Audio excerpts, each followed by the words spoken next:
All right, come on in, everybody. Welcome back to the Holler.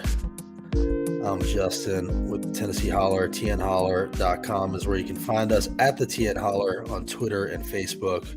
We also have hollers hollering all over the state. Thanks to your support, we really do appreciate it. Keep those small dollar monthly donations coming. That helps a lot. And as always, we want to shout out a few special people that really are behind us, and we appreciate it. Lisa Parker, if you're buying or selling a home in Tennessee, do it through her. If you need a lawyer, Abby Rubenfeld is who to call. Very supportive of us. And if you need some jewelry, Gloria, AJ Martin, Nashville, not your grandma's jewelry store, estate jewelry. Go check it out. Thank you to all of those great supporters of ours. Gloria, how are you doing today? I'm doing all right today. I've had an excellent morning, so it's been really informative today. All right, good. Well, before we get into that, I just want people to know that we are talking to Rep. Gloria Johnson. At this point, probably needs no introduction. One of the Tennessee Three, somebody that we have talked to quite a bit here at the Holler. We can see your comments as you comment along. We're going to hear from Gloria about what she's doing in Washington, D.C. today, which is about democracy and women's reproductive rights and the link between those two things. And then we're going to check in with Gloria about a few other things. I don't think we're going to hear any announcements from Gloria today, but you never know. Maybe she'll surprise us. And Gloria, so tell us, what are you doing in D.C. today? Well, we're getting close to the anniversary of the Dobbs decision. And so we're here. There was a panel today. They brought in several representatives and senators from different states, mostly red states, to talk about democracy and reproductive rights and how those things are connected. Specifically, they wanted me to talk about our expulsion. What kind of things are we seeing in Tennessee, like not allowing people to speak? And I told them that one of the first times where I stood on the floor for 45 minutes and not allowed to speak, that was on a reproductive bill, a bill moving reproductive rights. And I also talked about the reason that they had articles to expel us or resolutions to expel us was because we spoke up on gun violence. And gun violence is another issue where the majority of Tennesseans on both sides of the aisle agree they want gun sense legislation. 80%, the same thing, of people in Tennessee, rural, urban, wherever, agree that we need abortion in some form or format.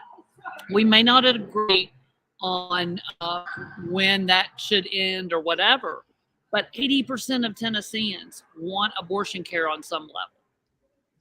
So what do you think the missing piece is? Because I agree with you, most progressive is mainstream. Most people agree with you on most of these things. We just found out today that the Tennessee Firearms Association had their own survey come back telling them that 62% of Tennessee supports a red flag law and only 25% oppose it. Like you said, most of the state wants some form of abortion. But why don't they vote for people who support these things? What do you think is missing? Because there's a lot of money in the NRA and the Tennessee Firearms Association, and they want that right to life endorsement as well. If you look at their campaign finance, you will find the majority of their funds come from lobbyists and PACs and corporations, not from the folks in their district. And it tells you who they work for, basically. Right, but the folks in the district are the ones pulling that lever, right? So right. you think it's their campaign donations that basically pull the wool over their eyes? Is that what you think? Because people haven't been paying attention to how they vote. And the whole incident with them expelling my colleagues and trying to expel me tells us that they don't think anybody's paying attention. Because when people started paying attention, they literally freaked out. They were in such a chaos mode. They did not know how to course correct. And they quit session 2 weeks early because they didn't know what to do. And watching them in disarray, I'm not gonna lie, it was fun. I enjoyed seeing it. But they had no idea how to course correct. They don't talk to regular people in their district, just your regular Republican, like, that are in my neighborhood. Those folks don't want this extremism. They don't. And so we've got to show them how extreme the people they've been voting for are. And I So think let me ask that's you this. critical. I know you have not announced anything yet. I'm not going to ask you to announce anything, but hypothetically, if you were running a statewide campaign, is that a conversation that you would try to have in the far reaches of this state? Absolutely. Whether I'm running a statewide campaign or not, I want to reach out to all of those areas, rural areas that don't have any Democrats standing up for them. And I want to reach out to them and let them know what is happening. Give them some information about bills and how their representatives are voting.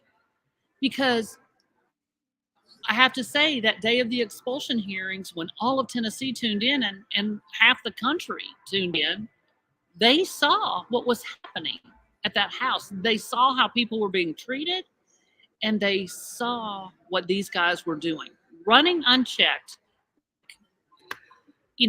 drunken freshmen in college, and just doing what they could just because they could get away with it, or they thought they could get away with it.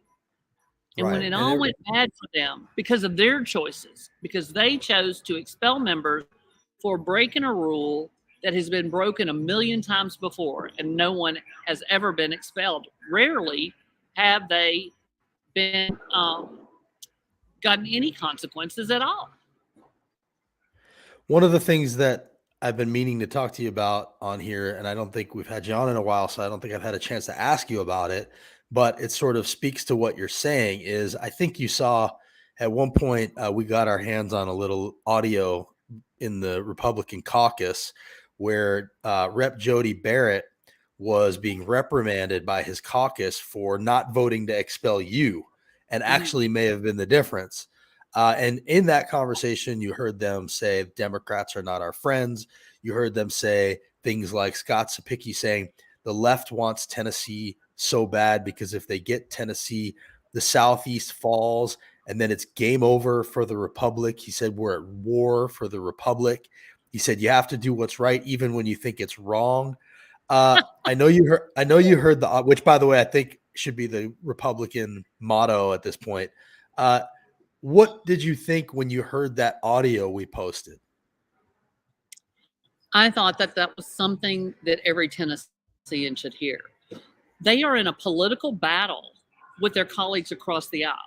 They're not working on legislation to make Tennessee families' lives better. They'd rather play political games attacking their opponents than they would do the work for people. I mean, the families in their districts are suffering. And they're over here having political war. I want to sit down at the table and expand Medicaid and invest in public schools and public school teachers.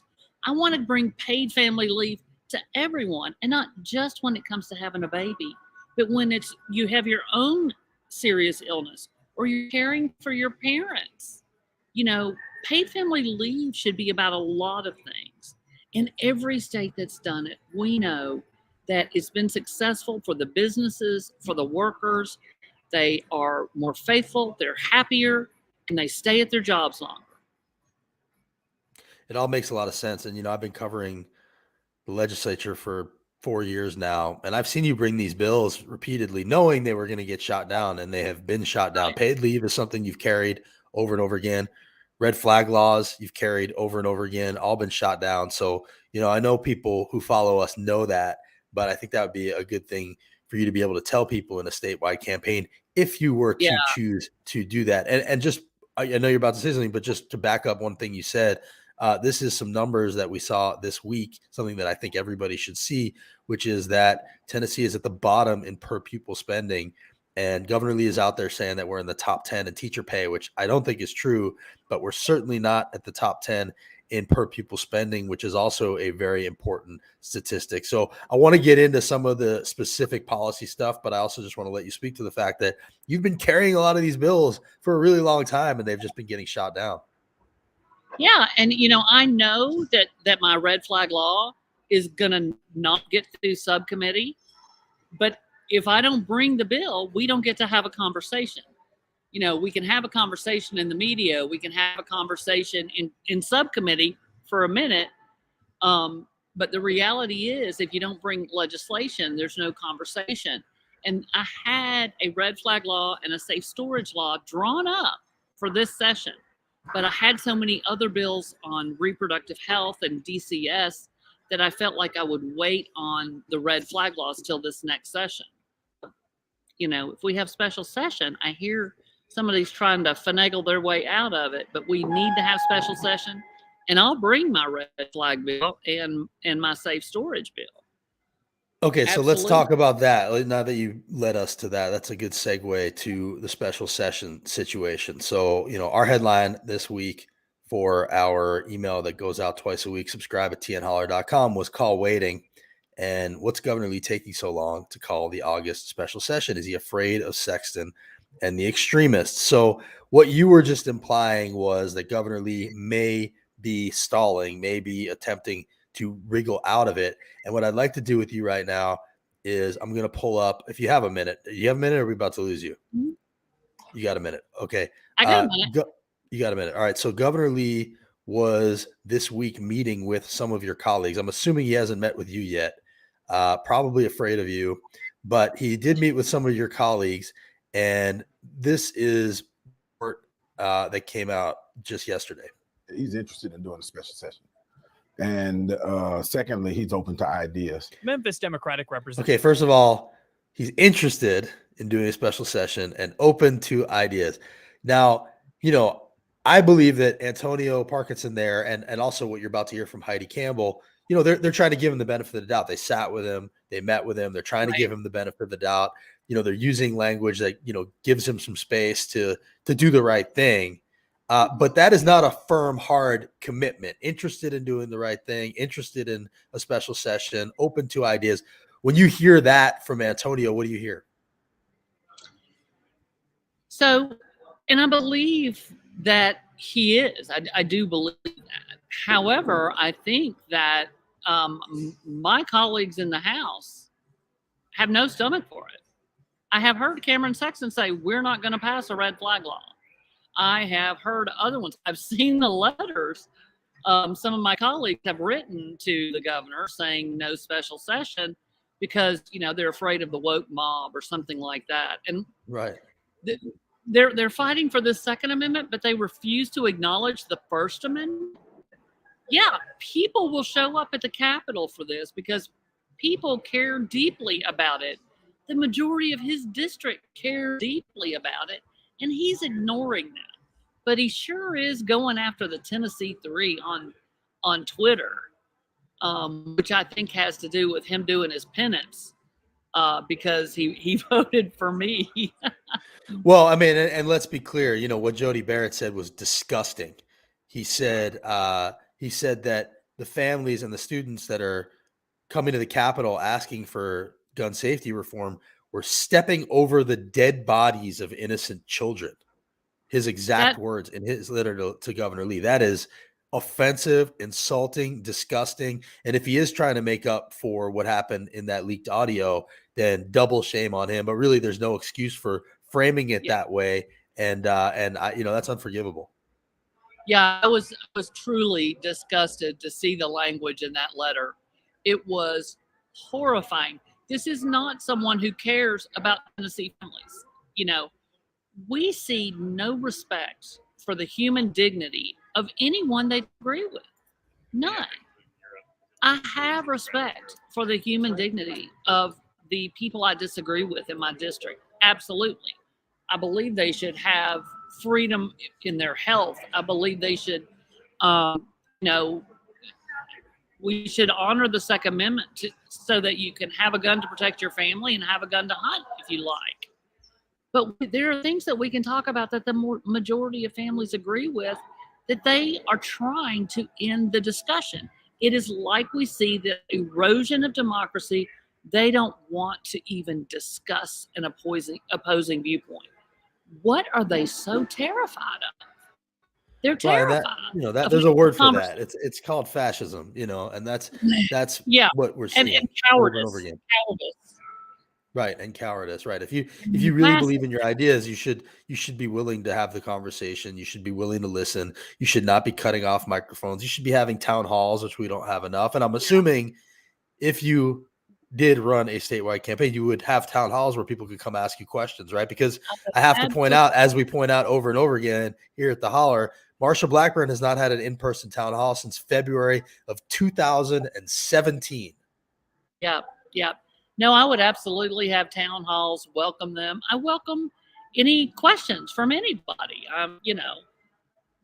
I am here to speak to the issues, and I'm not going to run down. I've watched legislators run down the hall. Well, you have too, being asked questions that they refuse to answer. As long as it is a legitimate question and not some crazy conspiracy something, I will answer anybody's questions. Happy to do it. That's how it should be. So, run from it. Right. And so just to put a button on the special session thing, what do you think people should be doing right now to, try to encourage this to happen? Absolutely. They need to be contacting the representative, contacting their center, writing letters to the editor, and organizing. Go ahead and invite people to events in your town who are interested in this and tell them how they can take action, because we've got to build this movement. It is a lot of people, but we need them standing up and speaking up. Right now, in advance, I'd like to have 2,000-3,000 people at the Capitol, at the governor's office, saying, we want this special session. Mm-hmm. I think the hope is people are going to forget about it. But there's students organizing right now. They're not going to forget about it. But we need to show up and let them know that. The whole reason they left session 2 weeks early was because they couldn't get it together. They knew it was probably not the best environment to push more of their crazy gun laws, like arming teachers. And they were literally afraid of what was coming next because the public was so vocal. Right. That is what we saw. We saw it work. We saw what happened with the three of you that really showed the rest of the country what a lot of us already knew about what's going on here in Tennessee. And so, I hope people will keep showing up. I hope we'll keep seeing more op-eds like this one from pediatricians and ERs across the state saying we want them to pass gun laws. They were in our intensive care units, but died before they reached us. Like, there's a lot of powerful voices out there asking for this. So hopefully they'll do the right thing. And I know you'll keep speaking up. I want to talk to you about, go ahead if you got another thing to say about that, but I got one more thing I want to bring up. Multiple states that I talked to today, that was one of the things, getting the doctors involved, getting the physicians involved, that those voices were critical. So, our doctors are involved, and they've been showing up for a year or two, every day to talk about this stuff. So that it is a critical voice because they're who are dealing with it every day. So doctors are talking about that. And we also have a lot of educators and families talking about another Governor Lee special, which is this third grade retention law fiasco, which, just to bring people up to speed, third graders were forced to take the TCAP. 60% of them scored approaching or below the number that they were supposed to get. And it's been framed as that they failed a reading test, which TCAP is not a reading proficiency test. TCAP was not supposed to be used this way, where they fail it once and they get potentially held back from fourth grade. But if you look at it through the lens of Governor Lee's privatization agenda, where he's trying to steer as many taxpayer dollars to private schools as possible, it starts to make a lot of sense. So we now have seen a lot of people, upset over this law. A lot of kids are now in summer school, their summer plans disrupted over this. And Governor Lee today, or yesterday actually, went to Howard Elementary in Sumner County, and he was asked about all of this, and he seems to think it's going just fine. Really hard. those are difficult situations that people find them in. But what we know is even harder is watching their kid fail in the future. I would ideally like to see the law repealed in its entirety. House Democratic Caucus Chairman John Ray Clemens calls the third grade retention law a failure and wants to change course. Let's get smaller classroom sizes. Let's get universal pre-K, and let's benchmark these students throughout the process rather than just putting all this emphasis on one single standardized test. Very special and very smart, which is really good. And you have a really great what? Teacher. So what do you think of Governor Lee going to Howard Elementary, Gloria, and essentially using these kids as props to push his privatization agenda? Is that what you see also? Absolutely. It's shameful. I am ashamed that we have a governor and a supermajority that are using children as political pawns in their attempts to raise the number for a national test and not focusing on every child's education. And interesting that Rep. Clemens brought up that bill. I had a bill a couple of years ago. I had it again this year and didn't run it. I'll run it next time. But it is a bill that will cap class sizes at 15 in kindergarten, first and second grade, so that when they go on to third, they will be able to read. Because if you ever talk to a first grade teacher, oh, I remember the year I had 14 kids, or I remember the year I had 15 kids, every kid came out able to read. And so the reality is what they're doing is just setting the first, second, and kindergarten kids back, because we just saw it come out that first and second graders who are struggling can't go to summer school because it's full of third graders. This is complete disaster. And we told them, and I told them over and over and over, this is not a solution. It will not benefit kids. And I remember when he said this with charters and vouchers, and well, we got to do something. I mean, well, why don't we try something that's worked? We have data and research that tells us what works. Smaller class size in kindergarten, first and second grade is a proven success. So do you think that the Republicans that you're talking about thought this was going to help, or do you think that they're participating in Governor Lee's scheme? Because clearly from where he's coming from, I gotta think he thinks this is going exactly as planned. Some of them are not that smart, and they don't. The only classroom they were in was 20, 50 years ago. I don't know, but they don't understand the destruction they're doing. But they believe everything the Republican Party tells them, or the governor tells them, or Jeb Bush's Excel in Ed privatizers. They are set to destroy public ed. And these representatives who live in these rural districts where public ed is it, and it's the end all be all for those kids, and they're destroying it.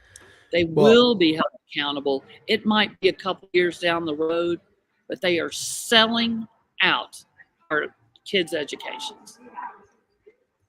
Lori has a question for you. I'm going to get to that in 1 second, but first I just want to show that there are people in some of these more rural counties, or at least non-Davidson, Shelby counties, school boards that are starting to understand what you're saying there. This was Larry Tomlinson in Wilson County, nobody's idea of, a fire-breathing progressive, and this is what he had to say about the third grade retention law.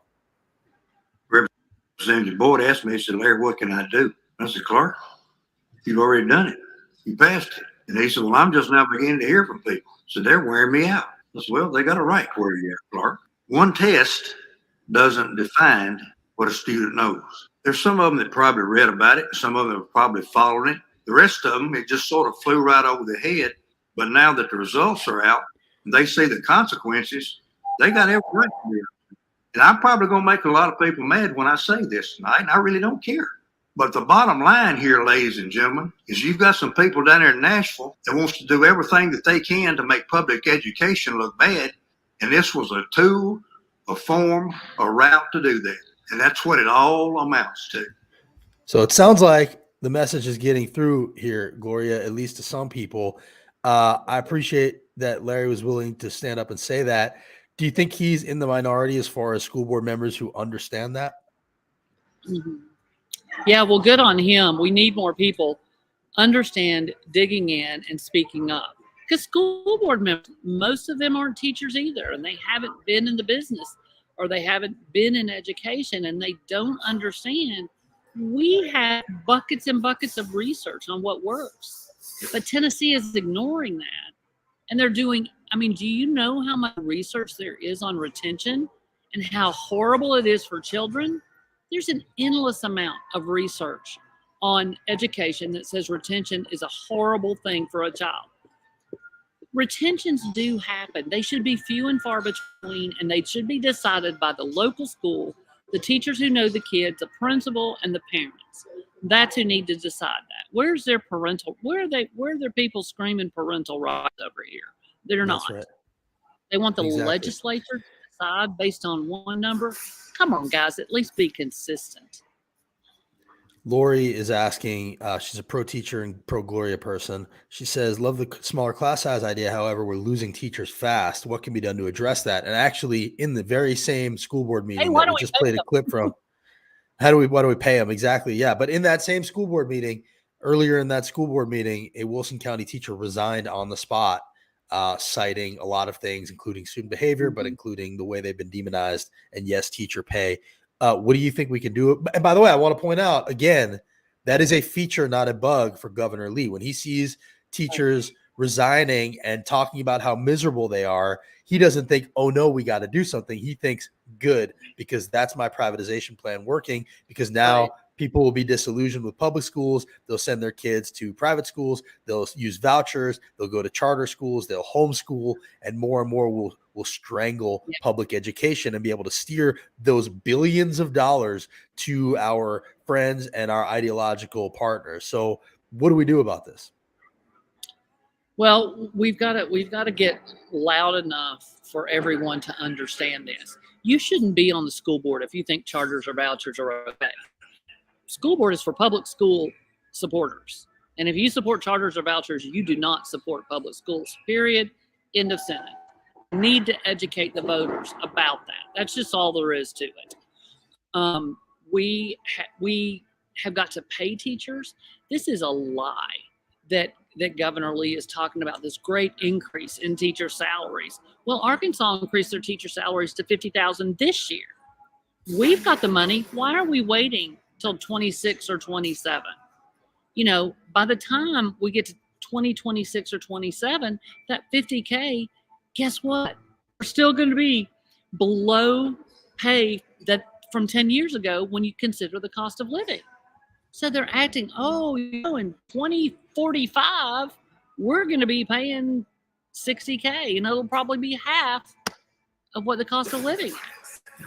So people need to stop believing their lies. And we need to, as progressives, as Democrats, need to get the word out that this is what's happening. Because people are starting to see it, and they do not want it. They absolutely, you know, you see those polls, oh, everybody wants school choice. Well, that's really, just give me a break. If you say, would you like to see school choice? People think, yes, I would.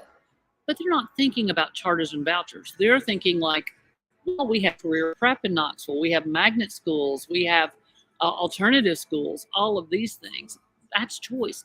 Let's completely invest in our public schools so that we can offer a choice to the kids in our counties. We can offer the choice of a career prep academy or a magnet school or a small, more structured environment for kids who need that. I mean, I worked in a school where kids went because they got in trouble. And they would be successful because there was only 10 kids in the classroom, and we had a very structured day. And they would do their time there and be ready to go back to their regular school, but they go to their school and act out because they made more progress at the small school with a more structured environment, and they knew that's what they needed, smaller classes. And so we can offer that to kids who choose it. Let's not make it a disciplinary thing. Let's let them have the choice to go to a school that's smaller and more structured and smaller class size. My bill that I brought about small classes in K1 and 2 started with just the priority schools getting that, you know, kind of like a pilot, see how that does. Does that make a difference with our priority schools, capping those caseloads at 15 for those grades so that everybody comes out of first grade knowing how to read? And it's there's research to back it up. There's no research to back up charters or vouchers, but there is research that backs up those small class sizes. Why aren't we trying something that's research based and has data to back it up? That makes a lot of sense. Well, again, I just want to point out that TCAP test was not about kids who can't read. It keeps getting framed that way. Another article by, I think it was Lundberg this week, just said committed to improving student literacy. And the Tennessean really, I think, has done a very poor job of clarifying when they say that stuff that the TCAP does not measure reading proficiency. And when they let them print this stuff as though it does, they are fueling that propaganda and helping to privatize our schools. So I wish they would do a better job about that. Yeah, the Tennessean is really caught in the civility trap, and both sides is them. You know, the reality is they're asking us to be civil when they're bringing violent policies to our kids and to adults in Tennessee. So they're telling, what they mean by being civil is they don't want any dissent. They don't want somebody to have a different viewpoint. It's just quite remarkable that they try to catch you in that trap of, if you disagree or if you tell the truth, you're not being civil. It's not civility. Forcing 10-year-olds to carry a pregnancy isn't civil. That's violent. So don't tell us to be civil when they're inflicting violent policy on Tennesseans.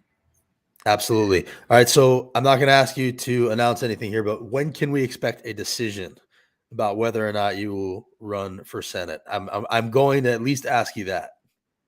Okay. This summer. This summer. All right. We'll take that. This summer, we will find out if Rep. Gloria Johnson. Go ahead. I'm about to go on a vacation, and I'm not going to think about, I'm going to clear my mind, and then I'll know.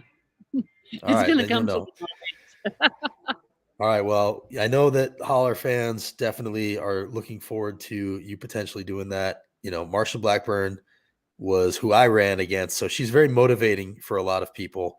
And boy, would that be fun to have you challenging her. And I know that would probably send a shudder up her spine that she doesn't have. So we'll look forward to hearing about that, Gloria. All right. Sounds good. All right. Thanks for joining us. Gloria Johnson, everybody. Take care. Bye. All right. All right. So that was Rep. Gloria Johnson. Definitely hoping that she runs for Senate. I know a lot of other people are as well. I think it would be a fascinating race. Just to put a button on that, I see you guys arguing in the comments about what Gapper X said, who joins us sometimes. And, without getting into the numbers about what you're talking about, basically Gapper's saying, that it's undocumented kids that are hurting the class sizes, and he's throwing out numbers. And then they're arguing about whether or not it's undocumented kids or refugee children and, the distinction there. But I think the bigger point there is, while you guys are talking about that, is the Supreme Court decided that we do need to educate kids who are undocumented, who are here. And the idea that we're going to slam the gates on undocumented kids that are here and not let them learn, I think that's pretty short-sighted. Supreme Court already spoke on that. And then the other thing that I would point out while you guys are talking about this is, regardless of who is included in the numbers Gapper's throwing out there, the number 11,000 is a very minor number when you realize that we are educating a million kids in Tennessee. So what you're talking about is a deflection, Gapper. It really doesn't solve the issue. We shouldn't be at the bottom in per pupil spending. We shouldn't be at the bottom in teacher spending. And what you're doing there is just deflecting and keeping us from actually dealing with the real issue. And regardless of how,